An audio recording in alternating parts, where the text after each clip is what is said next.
Kaya ang My Hero Academia Chapter 422 ay sa wakas na ilabas at ito ay nagsimula eksakto natapos ang nakaraang chapter sa ating pinakamamahal na protagonist na si Asuko Midoriya na tumatakbo sa kalagitnaan ng umiinit na laban sa kanyang huling natitirang embers ng One for All na handa nang harapin ang hari ng mga villain na si All for One. Noong una si Midoriya ay tumatakbo kasama ang kanyang kaibigan na naging traidor na naging kaibigan muli na si Yuga Aoyama. Gayunpaman mabilis nating nakita na si Aoyama na naiwan sa likod ni Midoriya habang siya ay nahihirapang harapin ang nakakapinsalang atake ni All for One. Pero habang siya ay nahuhuli isinigaw niya kay Midoriya na siya ay patuloy na tumakbong pasulong. Noong nakita ni Aizawa na ang kanyang mga mag-aaral ay nahihirapan siya ay humingi ng tulong kay Shirakumo na magbukas ng isa pang portal para sila ay mas lalong lumapit. Sa kasamaang palad, ang kanyang tangkang paghingi ng tulong ay naging walang saysay, dahil ang hero na dating kilala bilang Kurogiri ay nakuha ang kanyang limitasyon maski mentally o physically hindi ako sigurado, pero hindi na siya maaaring gumawa ng anumang portals. Pero syempre ito ang dahilan para huminto ang mga hero na pinagpapatuloy ang kanilang atake kay All for One sa abot ng kanilang makakaya. Alas habang itong heroic na laban ay nagpapatuloy, sa kabila ng pinakamabuting pagsisikap ng mga heroes hindi nila nagagawang matamaan kahit isang nakakapinsalang atake ang villain.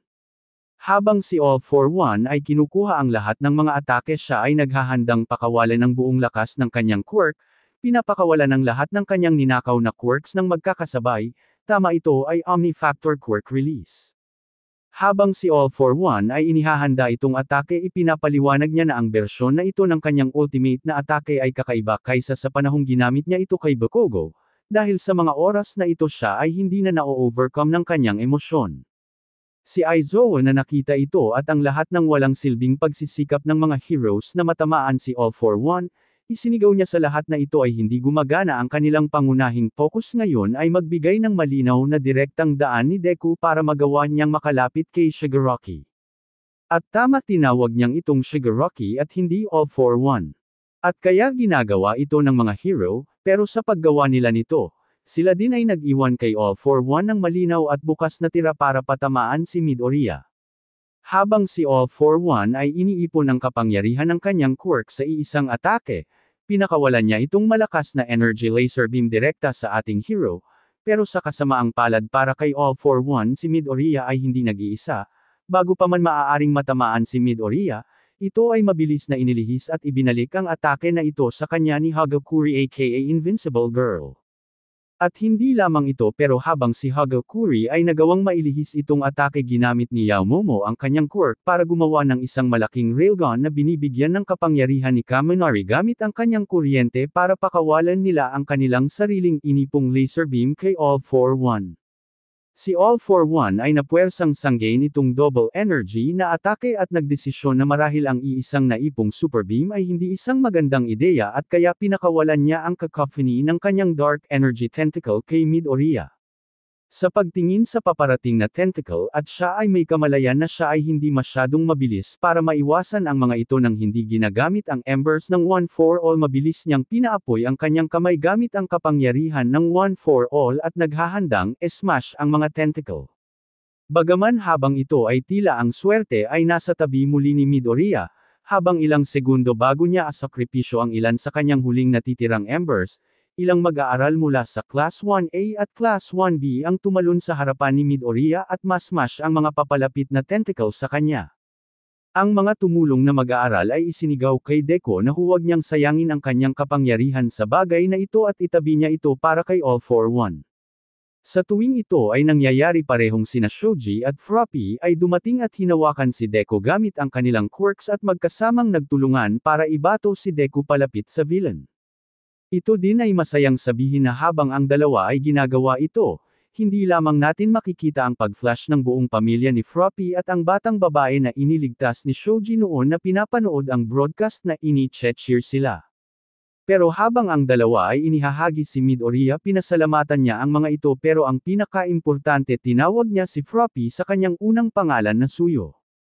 Habang si Midoriya ay inihahagis pasulong at kinukuha ang kanyang sarili muli, sina Kirishima at Mina Ashido ay parehong mabilis na dumating at ginamit ang kanilang quirk ng magkasama para harangin ang isa na namang malaking paparating na atake mula kay All For One, at habang ginagawa nila ito, katulad ni Shoji at Froppy mayroong saglit na cutaway kung saan makikita natin ang kanilang dating kaibigan mula sa middle school na pinapanood ang broadcast at ini-cheer ang dalawa.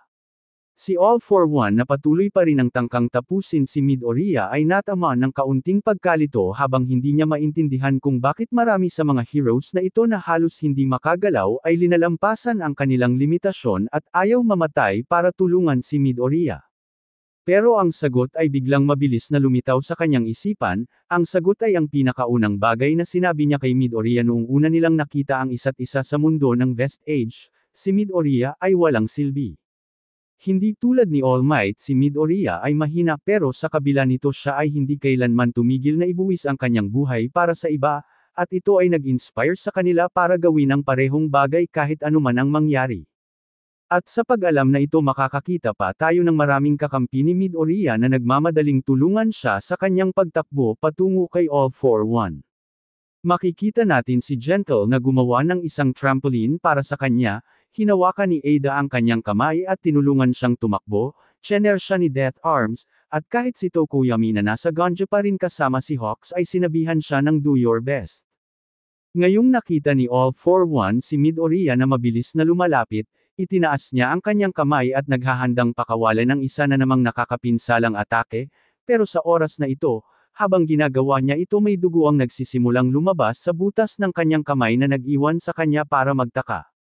Pagkatapos tayo ay nagkaroon ng bahagyang cutover kay All Might, kung saan makikita natin ngayon na siya ay ginagamot ng ilang piloto ng fighter jet ni Star. Dito nagsimulang magsalita si All Might, binabanggit kung paano niya nakitang tumatakbo si Midoriya patungo sa sludge villain noon at ipanganib ang kanyang quirkless na buhay para maging isang tunay na bayani at nagbigay daan sa kanya para gawin ang parehong bagay ngayon. Pagkatapos nagpatuloy na sinabi ni All Might na sa sandaling iyon si Deku ang naging, bago naputol muli, sa oras na ito kay Melissa Shield at Roddy Soul na nag-cheer ngayon kay Midoriya. Habang itinutulak ni Ada si Deku pasulong sinabi niya na naiintindihan niya ngayon kung bakit sinabi ni Uraraka na ang nickname na Deku ang gumagawa sa kanya para isipin niya ang do your best. Habang makikita natin si Uraraka mismo na dinadala ng helicopter kasama si Pexy Bob kung saan dahan-dahan niyang binuksan ang kanyang mga mata at ibinulong ang salitang kaya mong gawin yan. Dito kung saan din makakakita tayo ng montage mula sa buong mundo kung saan makikita natin ang lahat mula kay Eri hanggang kay Sukauchi na nag-cheer kay Midoriya, kasama ang UA President na iniuutos na ang lahat ng kanilang available na heroes ay ipapadala sa Japan para tumulong sa laban. At sa wakas habang tayo ay bumalik kay All Might makikita natin ang dating number 1 hero na itinaas ang kanyang kamay inaabot ang larawan ng tumatakbong si Midoriya habang tinapos niya ang kanyang nakaraang pahayag, sa araw na iyon, ikaw ang aking naging greatest hero. At sa pahayag na ito, sa wakas nagsimulang pakawalan ni Midoriya ang huling nasusunog na ember ng One for All. Pagkatapos siya ay tumalon sa himpapawid habang si Inko Midoriya ang kanyang ina ay nag-cheer sa kanyang anak habang si Midoriya ay nagpatama ng direktang buong kapangyarihan na suntok sa villain na halos kaparehong aksyon sa unang panahong ginamit niya ang kanyang quirk. At dito nagtatapos ang My Hero Academia Chapter 422. Kung nagustuhan mo ang video na ito ay huwag mong kakalimutang mag-iwan ng like, para sa iba pang anime content ay mag-subscribe sa channel. Maraming salamat sa panunood at magkita-kita tayo sa susunod kong video.